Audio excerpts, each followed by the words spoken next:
উম্মত, এত বড় বেইজ্জতি তুই আমারে কেমনে করলি? উম্মত আমার সামনে এটা তুই কি দিলি?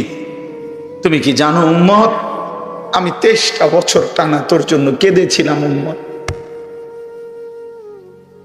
আমি এমন কাঁদা কাঁদছি রে উম্মত তোদের জন্য। এশার নামাজের পরে দাঁড়াইছি, ফজরের আজান পর্যন্ত আমি আমার মালিকের কাছে তোদের জন্য, উম্মতের জন্য চোখের পানি ফেলে কাঁদছিলাম। আমার এত চোখের পানি তোর দিল গলাইতে পারলো না। আমি তায়েফের পাথরের আঘাতে আমার পিঠটা চালনির মতো ছিদ্র ছিদ্র হয়ে গেছে রক্তে। আমি বুকে পেটে 2টা পাথর বাঁধছি ক্ষুধার কষ্টে। আমি উহুদের দান দান শহীদ করা রক্তে উহুদের ময়দানে পড়েছিলাম বেহুশ হয়ে। আমার ঘরের চুলায় 3 মাস রান্নার জন্য কোনোদিন চুলায় আগুন জ্বলে নাই। আমার এত চোখের পানি, এত রক্ত, এত ক্ষুধার কষ্ট, কিছুই তোর মন গলাইতে পারলো না, তোরে সেজদা দিতে পারলো না। এটা আমার সামনে কি আনলা? আমি এই আমল নামা নিয়ে আল্লাহর সামনে কেমনে দাঁড়াবো? আমি কেমনে বলবো আমার মালিকের কাছে আমি কি সুপারিশ করব? আমি কেমনে বলবো রব্বুল আলামিন এটা আমার শ্রেষ্ঠ নবীর শ্রেষ্ঠ উম্মতের আমল নামা? বল ভাই আমার, তুমিই বলো, তুমিই বলো। মালিক যেন ফেরিওয়ালা কুদরতি ভাবে আল্লাহ যেন ডাক দিচ্ছে, বান্দা আমি এক কোরআন নাজিল করেছি, 23 বছরে আমার বন্ধুর কাছে তোমাদের জন্য সব কিছু বলে দিয়েছি, একদম সহজও করে দিয়েছি। কে আছো তোমরা এখান থেকে উপদেশ নিবা? কে আছো তোমরা এখান থেকে জিন্দেগি গঠন করবা? কে আছো এখান থেকে জীবনের পুঁজি নিবা? কে আছো এখান থেকে দুনিয়ার কর্তব্য বুঝে নিবা, আখিরাতের দায়িত্ব বুঝে নিবা? আল্লাহ যেন ডাকতেছে, ফাহাল মিন মুদ্দাকির, কে আছো তুমি? কে আছো? আসো। কোরআনুল কারীমে বন্ধু, ইয়া আইয়ুহাল্লাযীনা আমানু, হে ঈমানদারগণ, হে ঈমানদারগণ, হে মুমিনগণ, আল্লাহর কসম বাপ 89 বার, 8 9 89, মোট 89 বার আল্লাহ তাআলা আমাদেরকে ডাক দিয়েছেন, হে মুমিনগণ, হে মুমিনগণ, হে ঈমানদার। আচ্ছা, একটা বার ইনসাফের সাথে যুবক ভাই তুমি ভাবো, আর কতবার ডাকলে তোমার মালিক তুমি নামাজ পড়তে? 89 বার তোমার মালিক তোমারে ডাকছে। আর কতবার বললে তুমি সেজদা দিতা? আয় আফসোস। 80 বারের চাইতে বেশি বার আল্লাহ তাআলা বলছে, আকিমুস সালাহ, আকিমুস সালাহ, আকিমুস সালাহ, নামাজ পড়ো, নামাজ পড়ো, নামাজ পড়ো, নামাজ পড়ো, নামাজ পড়ো, নামাজ পড়ো। আর কতবার বললে বন্ধু নামাজ পড়তেন? আপনারা যারা নামাজ পড়েন, নামাজ বয়সী অনেক লোক, যে মা নামাজ পড়ে না, যে বোন নামাজ পড়ে না, যে যুবক ছেলে, কিশোর ছেলে, তুমি মুসলমানের ঘরে জন্ম নিয়ে নামাজ পড়ো না, তোমার আল্লাহ তোমার কাছে জানতে চাচ্ছে। কোরআন শরীফের একটা স্পষ্ট আয়াত আছে, একটা আশ্চর্য কথা শোনো ভাইয়া। কোরআন শরীফে 29 নম্বর পারায় একটা সূরা আছে, সূরা মুরসালাত। এই সূরাটার নাম কোরআনুল কারীমের, আমি বলতেছি পরে দেখলে কারো মন চাইলে, 77 নম্বর সূরা, কোরআনুল কারীমের 77 নম্বর সূরা। এই সূরাটার নাম হলো মুরসালাত। এই একটি সূরার মধ্যে 50টা আয়াত। ওই সূরাটা, এই 50টা আয়াতের মধ্যে আল্লাহ তাআলা 10 বার, মানে 10টি আয়াত 10 বার একটা কথা বলছে, বারবার একই কথা 10 বার বলছে এক সূরা। কয়বার? কি? ওয়াইলুন ইয়াউমাইদিল লিল মুকাদ্দিবিন, ওয়াইলুন ইয়াউমাইদিল লিল মুকাদ্দিবিন, হে আমার মিথ্যাবাদী নাফরমান বান্দা, শোনো সেদিন হাসরের ময়দানে তোমাদের জন্য জাহান্নাম। এই কথাইটা 10 বার বলছে এক সূরা। ওয়াইলুন ইয়াউমা, এই অপদার্থ, এই বেটা ফালতু বেটা, তুমি বেটা বাইরে গিয়ে ভিডিও করো বেটা, ফালতু ছেলে বেটা, যা বেটা। এমন 2-1 শ্রোতা না হলে কি হয়েছে বেটা? কেউ রে ছেড়ে দেওয়া যাবে না, সাফ কথা মিয়া। মুসলমানের এই সন্তান আমাদের সন্তান, এরা আমাদের ছেলে। 16 বছর, 14 বছর, 18 বছরের বাপ, মুসলমানের বাচ্চা লাগাম ছাড়া এক জিন্দেগি যাপন করতেছে। মা বাবা, অভিভাবক, এলাকার মানুষ, কারো কোনো তত্ত্বাবধান বলতে কিচ্ছু নাই। একটা মোবাইল আর ছেলেটা নিজে জন্তু জানোয়ারের মতো জিন্দেগি কাটাইতেছে। নিজের মতো খায়, নিজের মতো চুল রাখে, নিজের মতো জামা পরে, সারা রাত উলঙ্গ ছবি দেখে, অনলাইনে লাখ লাখ টাকা জুয়া খেলে, মেয়ের পিছনে ঘুরে উলঙ্গ দৃশ্য দেখে। এটা জানোয়ারের জিন্দেগি ছাড়া অন্য কোনো জীবন হতে পারে না বেটা। এটা মানুষের বাচ্চার জীবন নয়, মুসলমানের সন্তানের জীবন নয় বেটা। মুসলমান এত পাগল না, মুসলমান এত ছাগল না। আজকে আমি জুমার নামাজে যাইতেছি, আমার এলাকার বাজার, গরু বাজার, আমি নিজ চোখে দেখছি, আল্লাহর কসম আমার নিজ চোখে দেখছি, ছাগল বাজারের মধ্যে যে ছাগলটি উঠছে, ওমা 3-4টা মানুষ রূপী ছাগল একটা ছাগলটির ভিডিও করতে আছে। বলি কি ছাগল, তোরে কি কামড়াইছে, তোরে কোন শয়তানে কামড়াইছে তোরে, তুই ছাগল উড়াস কি বলে। একের কসম আল্লাহ আমি নিজ চোখে দেখছি। আপনি বলেন না, ইনসাফের কথা বলো ভাই, তোমরা বলো ভাই, এটা কি? গরু বাজারের ছাগল, এগুলো তুই ছাগল, তুমি এক ছাগল না? তুমি এগুলো কেন উঠাচ্ছ? এতটুকু এহসাস, এতটুকু বিবেক তো থাকবে। আমি কি করছি, আমি কি করছি সারাটা দিন এটা কি জীবন মিয়া? সারাটা দিন মোবাইল, সারাটা দিন নারী, ছবি, নাচ, গান, উলঙ্গ দৃশ্য, সারাটা রাত জিনা বেবিচারের দৃশ্য। হায় রে মুসলমানের বাচ্চা, হায় রে বাপ, কে তোরে আল্লাহ চিনাইবে বাপ? কে তোরে মালিক চিনাইবে? 365 দিনে খোদার একটা বছরে তুমি কোনোদিন ফজরের নামাজ পড়ো না বন্ধু। কেউ কি নাই তোমার যে তোমারে মনে করাই দিবে যে তোমার একজন আল্লাহ আছে, কবর আছে, আখিরাত আছে? আহা, মা কোথায়, বাবা কোথায়? কেউ তার প্রতি কোনো মায়া নাই। ছেলেটা নষ্ট হয়ে যাইতেছে, চরিত্রহীন হয়ে যাইতেছে, চোখের সামনে একটা সুন্দর জীবন শেষ হয়ে যাচ্ছে, কারো কোনো আফসোস নেই। আফসোস নারী দেখতে দেখতে, ছবি দেখতে দেখতে, বন্ধুদের আড্ডা দিতে দিতে ছেলেটা শেষ হয়ে যাইতেছে।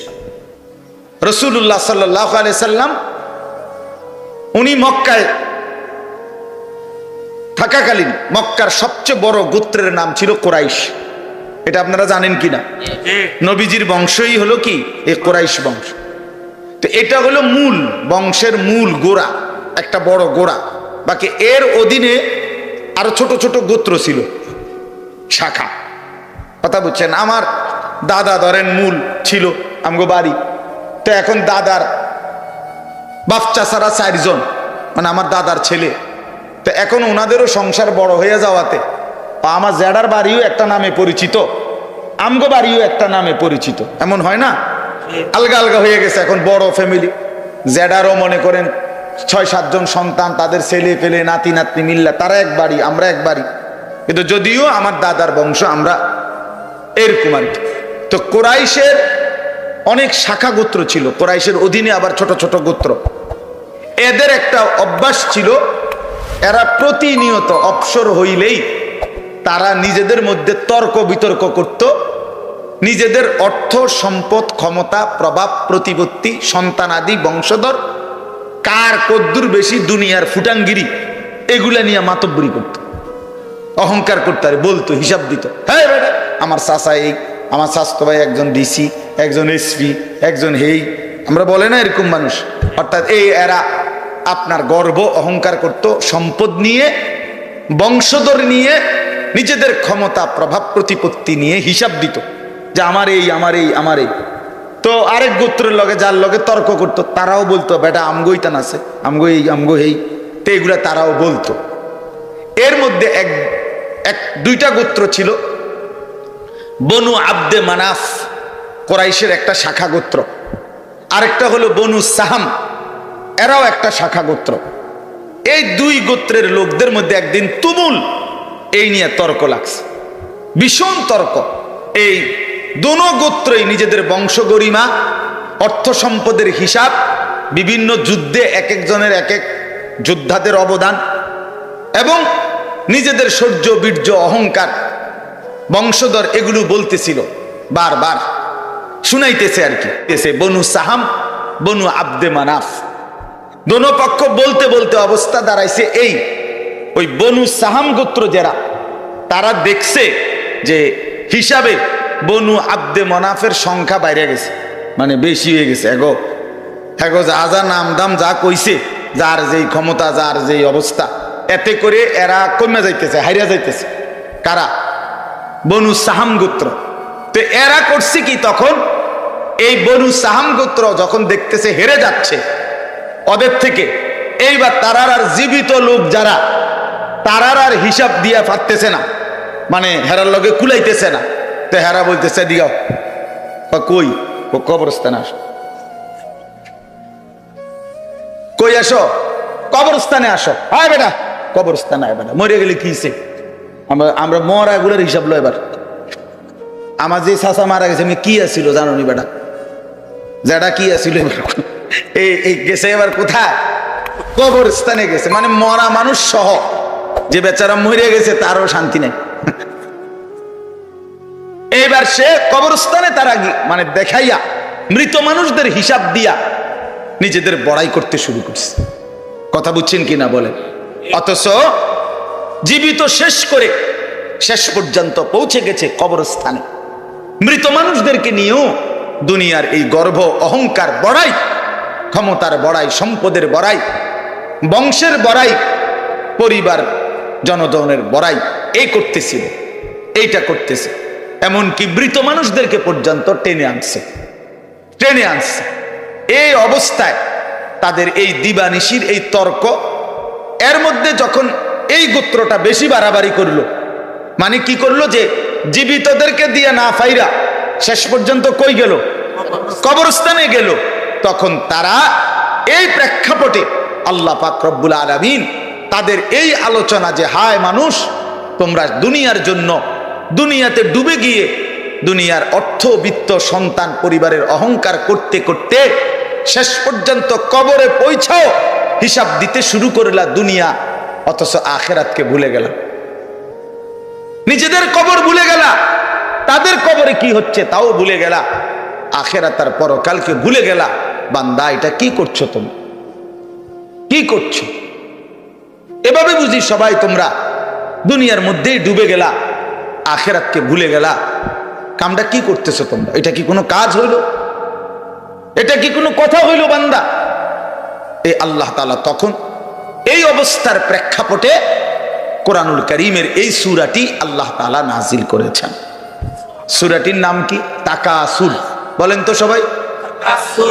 102 নম্বর সূরা। কত নম্বর? 30 নম্বর পারা, 102 নম্বর সূরা। শুনলে ভালো বাপ, আপনি যদি আগের থেকে সিদ্ধান্ত নেন আপনি বুঝতেন না, তো আপনি জীবনেও বুঝতেন না। আর যদি আপনার দিলে থাকে আল্লাহর কথা আমার জন্য বুঝার জন্য, আল্লাহর কসম, আপনি যদি একেবারে গণ্ডমূর্খ হন, টিপসই দেন, নামও লিখতে পারেন না, আল্লাহর কসম কোরআন আপনার জন্য সহজ। প্রিয় ভাই, তোমরা যারা স্কুলে পড়ো, কলেজে পড়ো, বন্ধু আমার, তোমাদের যতগুলো বই পড়ছো তার চাইতেও কোরআন সহজ। কোরআন সহজ। কোরআনুল কারীম তোমার বাংলা, অঙ্ক, ইংরেজি, পদার্থ, জীববিজ্ঞান বইয়ের চাইতেও সহজ বুঝার জন্য আল্লাহ তাআলা সহজ করে দিয়েছেন। ওয়ালাকাদ ইয়াসসারনাল কুরআনা লিযিকর ফাহাল মিন মুদ্দাকির। আল্লাহ তাআলা বলে, বান্দা শুনো, আমি অবশ্যই কোরআনকে বুঝার জন্য, শেখার জন্য, পড়ার জন্য, তেলাওয়াতের জন্য, তাফসীরের জন্য, ব্যাখ্যার জন্য, এমনকি আমল করার জন্য আমি আল্লাহ কোরআনুল কারীমকে সহজ করে দিয়েছি। ফাহাল মিন মুদ্দাকির, কে আছো উপদেশ গ্রহণকারী, আমার কোরআন থেকে কিছু নিবা। আল্লাহ ডাক, ওহ মালিক যেন ফেরিওয়ালা, কুদরতি ভাবে আল্লাহ যেন ডাক দিচ্ছে, বান্দা আমি এক কোরআন নাজিল করেছি, 23 বছরে আমার বন্ধুর কাছে তোমাদের জন্য সব কিছু বলে দিয়েছি, একদম সহজও করে দিয়েছি। কে আছো তোমরা এখান থেকে উপদেশ নিবা? কে আছো তোমরা এখান থেকে জিন্দেগি গঠন করবা? কে আছো এখান থেকে জীবনের পুঁজি নিবা? কে আছো এখান থেকে দুনিয়ার কর্তব্য বুঝে নিবা, আখিরাতের দায়িত্ব বুঝে নিবা? আল্লাহ যেন ডাকতেছে, ফাহাল মিন মুদ্দাকির, কে আছো তুমি, কে আছো? আসো।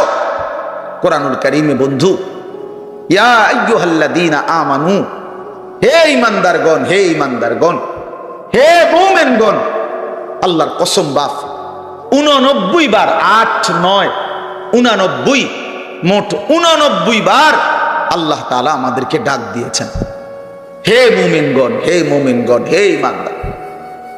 আচ্ছা, একটাবার ইনসাফের সাথে যুবক ভাই তুমি ভাবো, আর কতবার ডাকলে তোমার মালিক তুমি নামাজ পড়তে?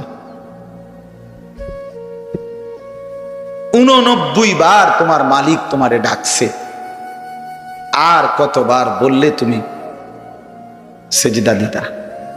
আয় আফসোস।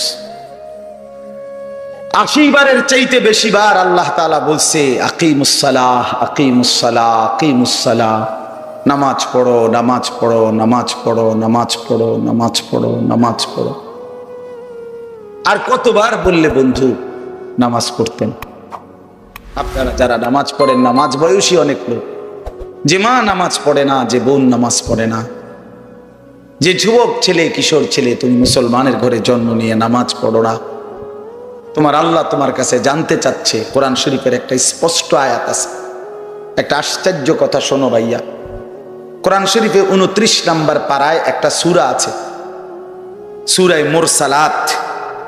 এই সূরাটার নাম কোরআনুল কারীমের, আমি বলতেছি পরে দেখলে কারো মন চাইলে, 77 নম্বর সূরা, কোরআনুল কারীমের 77 নম্বর সূরা। এই সূরাটার নাম হলো মুরসালাত। এই একটি সূরার মধ্যে 50টা আয়াত।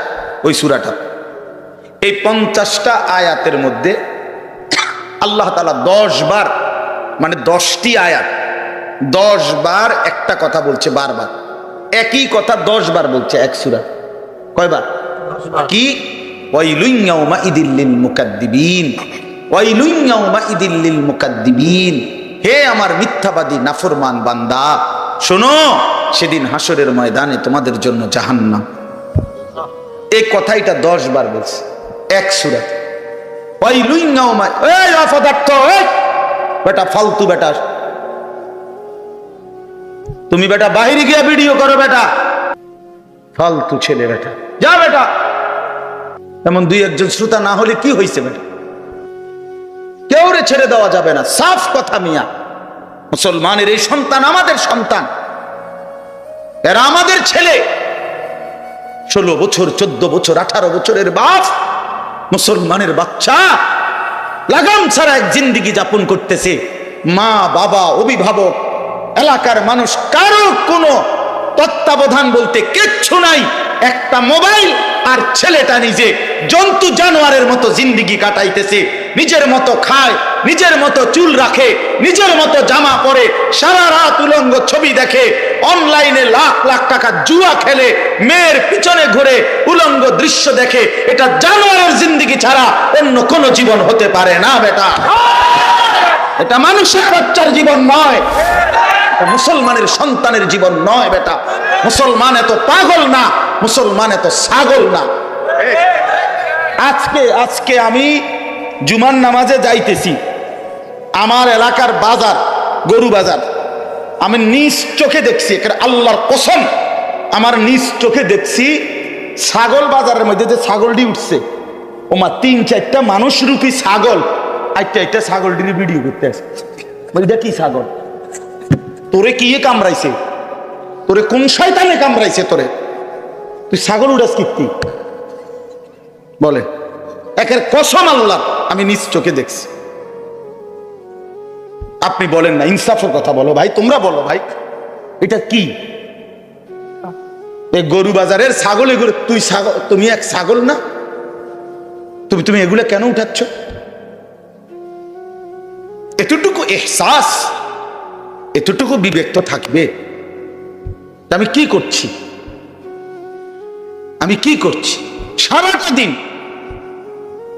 সারাটা দিন এটা কি জীবন মিয়া? সারাটা দিন মোবাইল, সারাটা দিন নারী, ছবি, নাচ, গান, উলঙ্গ দৃশ্য, সারাটা রাত জিনা বেবিচারের দৃশ্য। হায় রে মুসলমানের বাচ্চা, হায় রে বাপ, কে তোরে আল্লাহ চিনাইবে বাপ? কে তোরে মালিক চিনাইবে? 365 দিনে, খোদার একটা বছরে তুমি কোনোদিন ফজরের নামাজ পড়ো না বন্ধু? কেউ কি নাই তোমার যে তোমারে মনে করাই দিবে যে তোমার একজন আল্লাহ আছে, কবর আছে, আখিরাত আছে? আহা, মা কোথায়, বাবা কোথায়? কেউ তার প্রতি কোনো মায়া নাই। ছেলেটা নষ্ট হয়ে যাইতেছে, চরিত্রহীন হয়ে যাইতেছে, চোখের সামনে একটা সুন্দর জীবন শেষ হয়ে যাচ্ছে, কারো কোনো আফসোস নেই। আফসোস, নারী দেখতে দেখতে, ছবি দেখতে দেখতে, বন্ধুদের আড্ডা দিতে দিতে ছেলেটা শেষ হয়ে যাইতেছে। আমরা বুঝি না বাপ? তোমাকে চেহারা দেখলেই তো বোঝা যায়, চুল দেখলেই তো বোঝা যায়, তোমাদের সুরত দেখলেই তো বোঝা যায় কয়জন নামাজ পড়ো আর কয়জন পড়ো না। বোঝা যায় না বাপ? বেনামাজি দেখলেই তো চিনা যায় বন্ধু, বেহায়া দেখলেই তো চিনা যায়, দুশ্চরিত্র দেখলেই তো চিনা যায়, অসভ্যরে দেখলেই তো চিনা যায়, নির্লজ্জ বেহায়াকে দেখলেই চিনা যায়। আহা, বহুতই আফসোস, আপনারা জানেন না এটা। বয়স্ক বাবাদেরকে বলছি, আজ মুসলমানের মা বাপ সবাই ব্যস্ততা হলো খাট পালং, সোফা, ফার্নিচার, ইট বালু সিমেন্ট টাইলস, এই নিয়ে ব্যস্ত। ঘর সাজাচ্ছে, ঘর সাজাচ্ছে, ফার্নিচার বানাইতেছে, আসবাব কিনতেছে, মজার মজার বাজার করতেছে, 10 আইটেমের রান্না হচ্ছে, খাচ্ছে, ফুর্তি করতেছে। বাকি টাইম কেউ, বয়স্ক চাচারা চা দোকানে টেলিভিশন, মা বোনরা ঘরের মধ্যে টেলিভিশন, আর মুসলমানের সন্তান প্রত্যেকে একটা একটা মোবাইল নিয়ে অবসর কাটাইতেছে। খালাস, এরই নাম মুসলমান? এটাই মুসলমানের মহল্লা? এটাই আমাদের জিন্দিগি? এখানেই শেষ আমরা? তো বলতেছিলাম, আল্লাহ তাআলা বলছে, বান্দা ফাবিআইয়ি হাদিসিন বা'দাহু ইউমিনুন। এই কথাটা বলতেছিলাম যে এই সূরা মুরসালাতের মধ্যে আল্লাহ তাআলা 10 বার বলছে ওয়াইলুন ইয়াউমাইদিল লিল মুকাদ্দিবিন, তোমরা যারা মিথ্যাবাদী, নাফরমান, পাপী, শোনো, তোমাদের জন্য সেদিন জাহান্নাম। এই 10 বার বইলা, আমার ভাই, আমি যে কথাটা বলতে চাচ্ছি, প্রিয় সন্তান, আমার ছেলেরা আমার, শোনো বাপ, আল্লাহ তাআলা লাস্ট কথাটা, সূরাটা শেষ করছে একটা কথা বইলা শেষ, ফাবিআইয়ি হাদিসিন বা'দাহু ইউমিনুন। আল্লাহ বলছে, আমার বান্দা এরপরে আর কেমনে বললে, আর কতবার বললে, আর কোন কথা বললে, আর কোন কিতাব নাজিল করলে, তুই আমার বান্দা, তুই আমার কথা শুনতি, আমি বুঝলাম না বান্দা। আর কেমনে বললে বুঝতি? 89 বার ডাক দিয়েও তোর কলিজাটা নরম করতে পারলাম না, 80 বারের চাইতে বেশি বার নামাজের কথা বলেও তোর দিল নরম করতে পারলাম না। এক সূরাতে 10 বার তোকে 50 আয়াতের মধ্যেই 10 বার বলে তোরে জাহান্নামের ভয় লাগাইতে পারলাম না। ফাবিআইয়ি হাদিসিন বা'দাহু ইউমিনুন, এরপরে আর কি বললে বান্দা, আর কেমনে বললে, এই কিতাবের চাইতে আর কোন কিতাব নাজিল করলে তুই আমার কথা মানতি বান্দা? বল না বান্দা, বলো। ছেলের একটা ছেলে বলো বাপ, একজন ছেলে বলো, দোস্ত, তোমার মালিক আর কতবার বললে তুমি নামাজ পড়তা? এই কোরআনের চাইতে দামি আর কোন কিতাব নাজিল করলে তুমি নামাজ পড়তা? এর চাইতে উত্তম এত কতবার বললে? আল্লাহর নবী সাল্লাল্লাহু আলাইহি সাল্লাম, আল্লাহর কসম বন্ধু, উম্মতের আমল নামা নবীজি সাল্লাল্লাহু আলাইহি সাল্লাম হাসরের ময়দানে দেখবে, নবীজির সামনে আমল নামা নবী হাতে নিবে, দেখবে। যখন আমল নামা হাতে নিয়ে দেখবে নবী, পৃষ্ঠার পর পৃষ্ঠা ফজরের নামাজ নাই, 5 ওয়াক্ত নামাজ নাই, হালাল রিজিক বলতে কিছু নাই, 30 বছর সুদের টাকা, ঘুষের টাকা, কিস্তির টাকা, 30 বছর ধরে নাচ গান নাটক সিনেমা, ঘরে টেলিভিশন, বাজারে টেলিভিশন, স্ত্রী বেপর্দা, ছেলেটা নামাজ পড়ে না, মেয়েটা পর্দা করে না, নিজে বিড়ি সিগারেটের মধ্যে আসক্ত, কারো নামাজ নাই, বন্দিগি নাই, কোরআনের তিলাওয়াত নাই। এই আমল নামা দেখে আল্লাহর কসম নবী জিজ্ঞাসা করবে, উম্মত এত বড় বেইজ্জতি তুই আমারে কেমনে করলি? উম্মত আমার সামনে এটা তুই কি দিলি? তুমি কি জানো উম্মত, আমি 23টা বছর টানা তোর জন্য কেঁদেছিলাম উম্মত। আমি এমন কাঁদা কাঁদছি রে উম্মত তোদের জন্য, এশার নামাজের পরে দাঁড়াইছি, ফজরের আজান পর্যন্ত আমি আমার মালিকের কাছে তোদের জন্য, উম্মতের জন্য চোখের পানি ফেলে কাঁদছিলাম। আমার এত চোখের পানি তোর দিল গলাইতে পারলো না। আমি তায়েফের পাথরের আঘাতে আমার পিঠটা চালনির মতো ছিদ্র ছিদ্র হয়ে গেছে রক্তে। আমি বুকে পেটে 2টা পাথর বাঁধছি ক্ষুধার কষ্টে। আমি উহুদের দান শহীদ করা রক্তে উহুদের ময়দানে পড়েছিলাম বেহুশ হয়ে। আমার ঘরের চুলায় 3 মাস রান্নার জন্য কোনোদিন চুলায় আগুন জ্বলে নাই। আমার এত চোখের পানি, এত রক্ত, এত ক্ষুধার কষ্ট, কিছুই তোর মন গলাইতে পারলো না, তোরে সেজদা দিতে পারলো না। এটা আমার সামনে কি আনলা? আমি এই আমল নামা নিয়ে আল্লাহর সামনে কেমনে দাঁড়াবো? আমি কেমনে বলবো আমার মালিকের কাছে আমি কি সুপারিশ করব? আমি কেমনে বলবো রব্বুল আলামিন এটা আমার শ্রেষ্ঠ নবীর শ্রেষ্ঠ উম্মতের আমল নামা? বল ভাই আমার, তুমিই বলো, তুমিই বলো।